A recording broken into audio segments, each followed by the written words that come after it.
ত্রয়োদশ জাতীয় সংসদ নির্বাচনের দিনই একই সাথে অনুষ্ঠিত হয়েছে গণভোট। ভোট দিয়েছে দেশের 7,76,00,000 মানুষ। এর মধ্যে 62% নাগরিক হ্যাঁ ভোটে প্রকাশ করেছে তাদের মতামত। জুলাই জাতীয় সনদ বাস্তবায়ন আদেশ অনুযায়ী নির্বাচিত সংসদ সদস্যরা একই সঙ্গে সংবিধান সংস্কার পরিষদের দায়িত্ব পালন করবেন। সংস্কার কমিশনের রিপোর্ট নিয়ে দফায় দফায় রাজনৈতিক দলগুলোর সঙ্গে বৈঠকের পর গণভোটে মোট 84টি সংস্কার প্রস্তাব অন্তর্ভুক্ত রয়েছে। এর মধ্যে 47টি প্রস্তাব ছিল সাংবিধানিক। বেশ কয়েকটি সাংবিধানিক সংস্কার প্রস্তাবনায় বিএনপি সহ অন্যান্য দলের নোট অফ ডিসেন্ট বা আপত্তি ছিল। সদ্যসমাপ্ত নির্বাচনের ঘোষিত ফলাফলে দেখা গেছে 2/3 বেশি আসনে নিরঙ্কুশ সংখ্যাগরিষ্ঠতা অর্জন করেছে বিএনপি। ফলে জুলাই সনদে যেসব বিষয় নিয়ে নোট অফ ডিসেন্ট নেই সেসব প্রশ্নে সংস্কারগুলো নিয়ে তেমন কোনো সংকট দেখছে না সংবিধান বিশ্লেষকরা।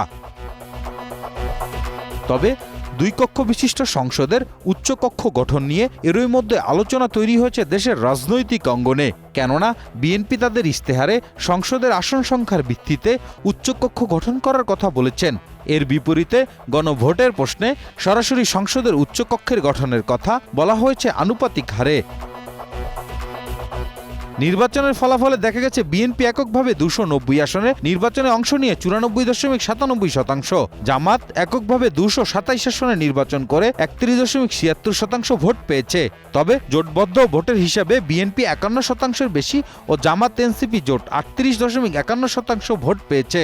আবার আসন সংখ্যার হিসেবে বিএনপি জোট 212টি এবং জামাত এনসিপি জোট জিতেছে 77টি আসন। এখন আসন সংখ্যা হিসেবে যদি জাতীয় সংসদের উচ্চকক্ষ গঠন করা হয় তাহলে বিএনপি জোট 100টির মধ্যে 70টি, জামায়াত ইসলামী অন্তত 26টি, এনসিপি 2টি আসন পেতে পারে।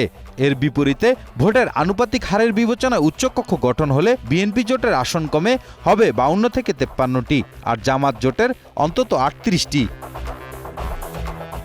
খান শান্ত, ক্রি নিউজ, ঢাকা।